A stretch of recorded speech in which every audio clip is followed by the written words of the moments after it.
बहू के क्या सिर्फ फर्ज होते हैं, हक नहीं। बेटी रचना, तुम कब आ रही हो? नंदिनी 13 मई को निकलकर 16 को यहाँ आ जाएगी। तुमने दामाद जी से बात की या नहीं? रचना की माँ मायके आने के बारे में रचना से फ़ोन पर बात कर रही थी। मम्मी, दीदी की तो पहले से ही टिकट आ गई थी, तो वो खूब मज़े करेगी वहाँ। मैं ही बस यहाँ अकेली रह जाऊँगी। मेरा इस बार आना नहीं होगा। आवाज़ में कुछ उदासी लिए रचना ने जवाब दिया। तू कहे तो मैं तेरी सास से बात करूं? माँ का मन बेटी और नाती को देखने को तरस रहा था। माँ, रहने दो आप, वो आपको भी 2 बातें सुना देगी। बेटी रचना ने माँ को समझाया। कुछ और बातें कर रचना ने फ़ोन रख दिया। रचना उदास भी थी और कुछ गुस्सा भी था उसके मन में। 7 महीने पहले सास ससुर गांव से मुंबई आ गए थे। ससुर जी के पैर का ऑपरेशन करवाया। 2 कमरे के किराए के घर पर बहुत मुश्किल से ये दिन बीत रहे थे। रचना का बेटा अभी बस 2 साल का ही था और आए दिन ससुर जी की तबीयत देखने रिश्तेदार आते ही रहते। 4-5 दिन रुके बिना कोई नहीं जाता था। रचना को 1 मिनट का भी आराम नहीं मिलता। ऊपर से अपने छोटे बच्चे की जिम्मेदारी और बीमार ससुर जी की दवाई और उनके खाने पीने का ध्यान रखना पड़ता। उसके लिए अब बहुत मुश्किल हो रहा था। सास आधा समय फ़ोन पर बातें करती रहती और आधा समय यह कहती कि वे दिन भर काम करते करते थक गई हैं, आराम की ज़रूरत है।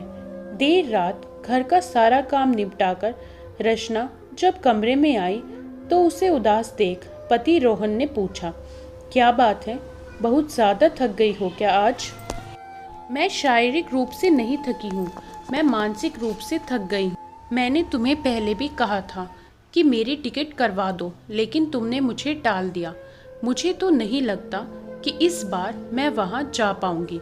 मेरे जाने के लिए तुम मम्मी जी से बात नहीं कर पाओगे।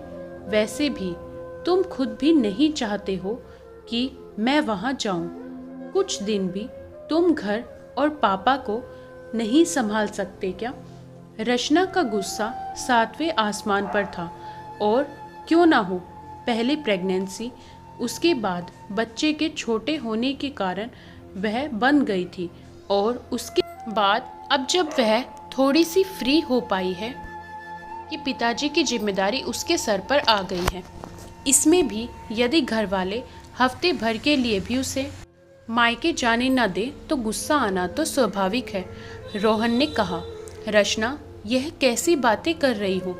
मैं भी यहाँ पार्टी नहीं मना रहा हूँ। मैं दिन भर ऑफिस में थक कर घर आता हूँ और उसके बाद भी तुम्हारी यह सब बातें सुनता हूँ और तुम हो कि समझ ही नहीं रही हो, बस रट लगा कर रखी है, मायके जाना है, मायके जाना है, थोड़ी तो मैच्योरिटी दिखाओ। ऐसा कहकर रोहन सो गया और रचना भी आंखों में आंसू लिए हुए लेट गई। रविवार की सुबह रचना सबको नाश्ता करवा के जैसे भी चाय का कप लेकर बैठी थी कि तभी चार्जिंग पर पड़े मम्मी जी के फ़ोन पर एक फ़ोन आया।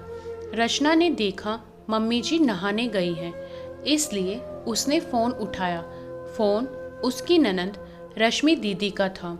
रचना ने फ़ोन उठाया और कहा, हाँ रश्मि दीदी, मम्मी नहाने गई हैं, कैसी हैं आप? रश्मि दीदी ने जवाब दिया, मैं ठीक हूँ रचना। पापा की तबीयत कैसी है? वैसे आज मैं और ये आएंगे पापा को देखने, थोड़ी देर में आ जाएंगे, शाम तक वहीं रुकेंगे, पापा को भी अच्छा लगेगा। मम्मी को तुम बता देना या फिर मैं थोड़ी देर बाद मम्मी को फ़ोन कर लूँगी। ऐसा कहकर रश्मि दीदी ने फ़ोन रख दिया। रचना समझ गई कि आज सुबह से शाम तक रश्मि दीदी का यहीं रहने का प्रोग्राम है, यानी कि फिर वही दोपहर का खाना, शाम की चाय और फिर रात का खाना भी उसे सबके लिए बनाना होगा। यह सब आज की बात नहीं कि पिछले 6 महीने में ऐसा कई बार हुआ है। रश्मि दीदी अक्सर ऐसा ही करती। शनिवार रविवार आते ही जीजाजी और बच्चों के साथ आ जाती और रुक जाती। चाय का कप लेकर वह रसोई में गई और लग गई काम पर। जब सारी तैयारी हो गई तब रश्मि दीदी और जीजाजी वहाँ पर आ गए। खाना खाने के बाद जब थोड़ी देर आराम करने का समय मिला तो रचना अपने कमरे में जाकर लेटी। रश्मि दीदी भी उसके पास आकर लेट गई और बोली, क्या बात है, बहुत थकी थकी लग रही हो। रचना ने कहा, हाँ दीदी, थोड़ी थकान हो गई है, ज़्यादा कुछ नहीं। रश्मि दीदी ने ताना देते हुए कहा, आजकल की लड़कियां नाजुक कली होती हैं, वैसे सारे काम की तो बाई लगा रखी है, तुमने फिर ऐसा क्या थक जाती हो। तभी रचना के फ़ोन पर एक फ़ोन आया। फ़ोन उसकी बड़ी बहन का था। बड़ी बहन ने पूछा, रचना, कुछ नहीं तो 4 दिन के लिए ही आ जाओ। रचना ने जवाब दिया, दीदी नहीं हो पाएगा इस बार आना। रश्मि ने पूछा, किसका फ़ोन है? तुम्हारी बहन का? लाओ मैं भी बात करती हूँ। रचना ने रश्मि दीदी को फ़ोन देते हुए कहा, दीदी आपसे रश्मि दीदी बात करेंगे। रश्मि ने बोलना शुरू किया। उन्होंने कहा, अरे भाई, छोटी बहन के ससुर बीमार हैं तो कैसे आ जाएगी, बार बार फ़ोन करोगे तो उसका भी मन कैसे लगेगा यहाँ। देखो कैसी उदास होकर बैठी है तुम्हारी छोटी बहन। ससुर बीमार हो और बहू मायके चली जाए, अच्छा थोड़ी लगता है। रचना को थोड़ा गुस्सा भी आ रहा था। यह सब बातें ननद को बड़ी बहन को कहने की क्या ज़रूरत थी। रश्मि की बातों का जवाब रचना की बड़ी बहन नंदिनी ने दिया। उसने कहा, हाँ दीदी, ये सही कहा आपने। आप पड़ोस में भी रहती हैं, अपने मम्मी पापा को देख सकती हैं। आपके मम्मी पापा भी आपसे मिलकर बहुत खुश हो जाते होंगे। आपको वैसे तो कुछ दिन रुक जाना चाहिए मम्मी पापा के पास। सुना है आपके ससुर जी भी गांव में बीमार हैं, आपके देवर देवरानी देखभाल करते हैं। कुछ दिन अपने पास बुला लीजिए, आपको भी अच्छा लगेगा। रश्मि समझ रही थी कि रचना की बड़ी बहन क्या बोलना चाह रही थी, मानो ईंट का जवाब पत्थर से देना चाह रही थी। लेकिन फ़ोन की बैटरी खत्म होने से फ़ोन बीच में ही बंद हो गया। रश्मि दीदी ने भी सोचा, चलो बात वहीं ख़त्म हुई। रचना मन ही मन सोच रही थी कि कह दे, दीदी आप यहाँ रुक ही जाइए इस बार, पापा को सचमुच बहुत अच्छा लगेगा। वैसे तो आपका घर भी काफ़ी बड़ा है, कुछ दिन पापा मम्मी को अपने साथ ले जाइए, उनको भी वहाँ रहकर अच्छा लगेगा। लेकिन कुछ बोली नहीं।